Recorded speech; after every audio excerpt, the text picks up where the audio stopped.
Bilang paalala, kailangan naming sundin kung ano yung mga instructions mula sa barangay.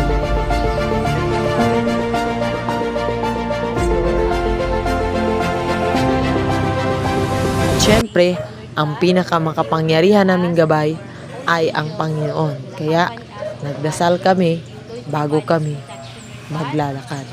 Mga kakahoyan diya na may mga century trees sa Mount Dinor. So gitawag ang Mount Dinor tungod kay kana nga kahoy almasigana, mahal na siya nga kahoy.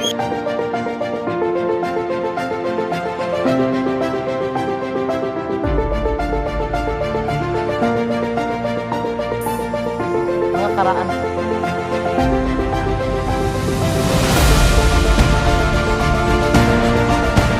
According sa tong tour guide, kini ang area ang medyo lapok. So sa unahan, wala na, uga na. Wala na ako na kay lapok. Diri na ta 6 Kilometer. na lang. 6 km na lang gikan diri. So dul-dul na lang. So morning update na mo karon guys. As of 7:30 in the morning. Dul na to sa station 1. So naay pamahawan dito.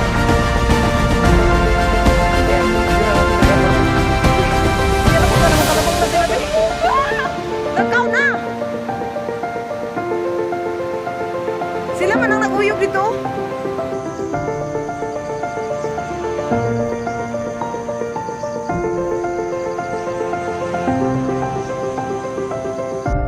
Dugay ra ni nakuan. Hindi ko ano na magbahas baba.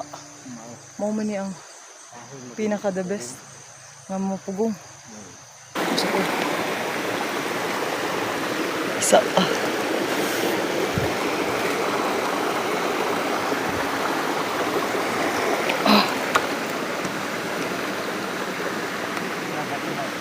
Gunit dire. Cheers.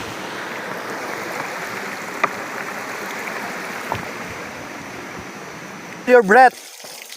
Inhale, exhale. Inhale. Kamiya sa tubig ko eh. Ayan. Napakagandang bundok. Lupain. Ayan po. Ayan po. Part na ito ng Mount Dinner pero nasa station 5 pa lang kami. Kung makikita nyo ang view. Tignan nyo naman ang view guys. Parang nasa Encantadia tayo. Sa kaharian ng Narnia. Ay, Narnia pala. Hindi Encantadia. Napakagandang tanawin guys. Thank you so much Lord. Hindi pa po kami dumating sa pinaka final diri sa Mount Dinor campsite view. So dili lang kay gamay ramino. So yun. Tanaw na to kinsa ang mga naa dirian abot karon. Look at that. Wow. Ayan. So daghan jud kay sila nag hike pod. Ayun. So diri mi magpaluto og pagkaon guys. Pero napa mi adtuan dito. Well, para day sa para pala sa mga hindi marunong magbisaya. So I want you to explore Davao City. Ito po ay napakaliit pa lang na area sa Davao area. Napakalaki po ang Davao. So yun sila. Welcome aboard, Madam! Madam Michelle Sobridilla, welcome aboard! You are now at the top view of Mount Dinor. Madam, kaya pa madam? Yes! Making sure the peak of Mount Dinor. Isang malaking pagsaludo mula sa iyo, madam. Thank you. Kinaya mo. DSWD nagasorbig kuan. So ilado po na siya, taga Davao. Gadagan? Ay, dagan. Dili, nagabaktas ra na siya. Kuan na siya ma'am karang, di gid na siya runner. First time hikers na siya. Ay second time di ay. Pero siyang pinakaray na ma'am. Unsang age ni mo? At the age of 47. Woo! Woo! Congrats! Grabe. At napakaswerte namin dahil mula pa sa barangay ay sinamahan kami ng mabait na asang ito kaya binigyan ko siya ng award. At ito na nga, narating na namin ang pinakatuktok ng Mount Dinor. Ito na ang pinakadulo. Nakompleto na namin ang 10 kilometers Mount Dinor. Dito, nagkasayahan na ang lahat at pa isa-isa nang nagpa-picture. Iba talaga ang tinig ng Yes. Ah! Kuha gid bay. Agi tay mabuhat niya.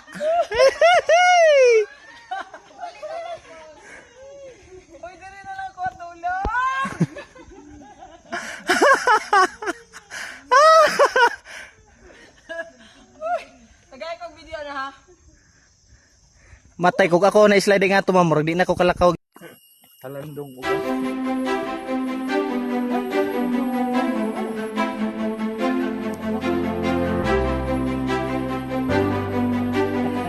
Labi daw ni Sir og isa ka ugat o namsa man mo oy.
At ito na nga, ating nang natagpuan ang napakalaking puno ng almasiga.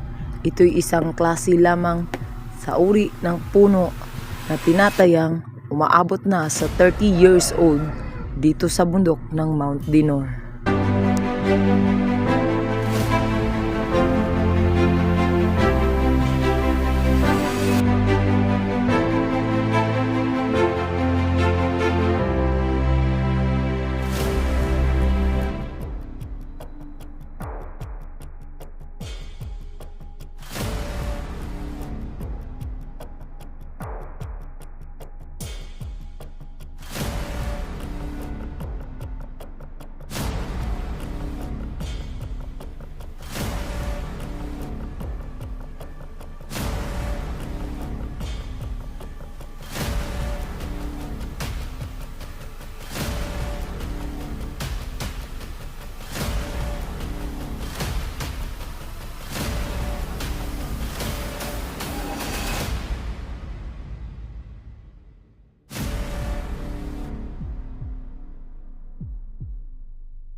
At ito na nga, ang punong almasiga. Ito'y variety pa din ng almasiga tree na tinatagayang dekada or century na. Masyadong malaki ang puno, kaya itong yakapin ng 2 tao. At may mga malalaking puno pa sa kabila, pero hindi naman masyadong marami, pero bibihira lang ang mga naiiwan na puno.